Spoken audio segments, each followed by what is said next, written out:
जब जटायु के भाई संपाति ने बता दिया जामवंत जी से कि देखो अशोक वाटिका में माँ जानकी बैठी हुई है, मैं यहाँ से देख रहा हूँ। सब लोगों ने देखा, विचार किया, सबको जामवंत जी ने बिठाया अपने पास में। और जामवंत जी कहते हैं कि भाई कौन है जो उस पार जाए और माता जी को अपना संदेशा बताए राम जी का, और इसके बाद में अपना कुछ कार्ड भी दे आए कि हम कौन हैं कौन नहीं है, परिचय भी दे आए और आकर के रघुनाथ जी को सुना दे। तो सबने अपना अपना बल बताया। क्या बताया? सबने अपना अपना बल। अंगद कहे जाऊं मैं पारा, कछु संशय मोहि फिरती बारा। अंगद ने कहा मैं चला तो जाऊंगा, लेकिन लौटने में मुझे संदेह हो रहा है बड़ा। तो कहते हैं कि जब संदेह हो जाए तो बात बनती नहीं है, जब संशय हो जाए तो बात बनती नहीं है। संशय नहीं करना चाहिए व्यक्ति को। जामवंत ने विचार किया कि ये बात तो अब बनेगी नहीं। जामवंत जी सबसे पूछ रहे हैं, लेकिन सब लोग अपना अपना बल बता रहे हैं। और हनुमान जी महाराज एक तरफ बैठे हुए सीताराम सीताराम सीताराम सीताराम सीताराम भजन कर रहे हैं, तरफ बैठे हुए।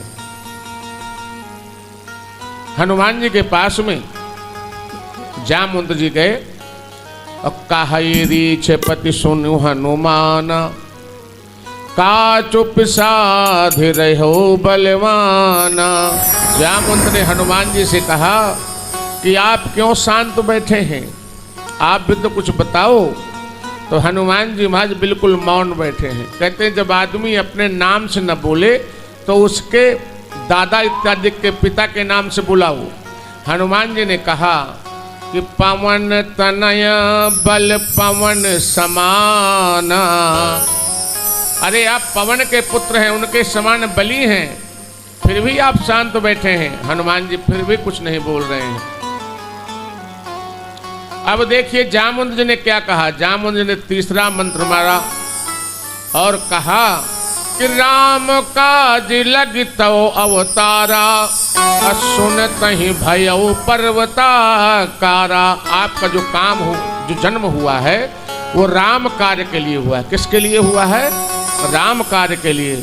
और आप शांत बैठे। जैसे हनुमान जी महाराज ने सुना कि मेरा जन्म राम कार्य के लिए हुआ है, तो उठते ही पर्वत के समान हो गए।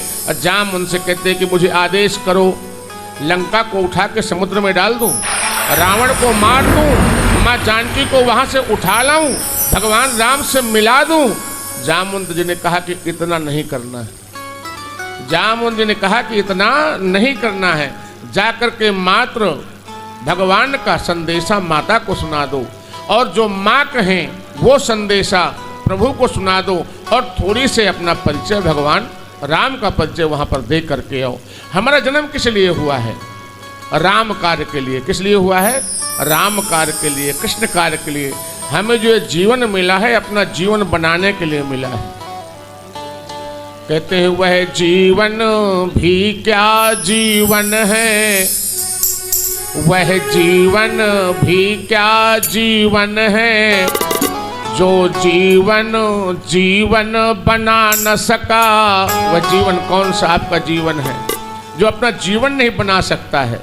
अपना जीवन बना नहीं सकता, वो कौन सा जीवन है आपका?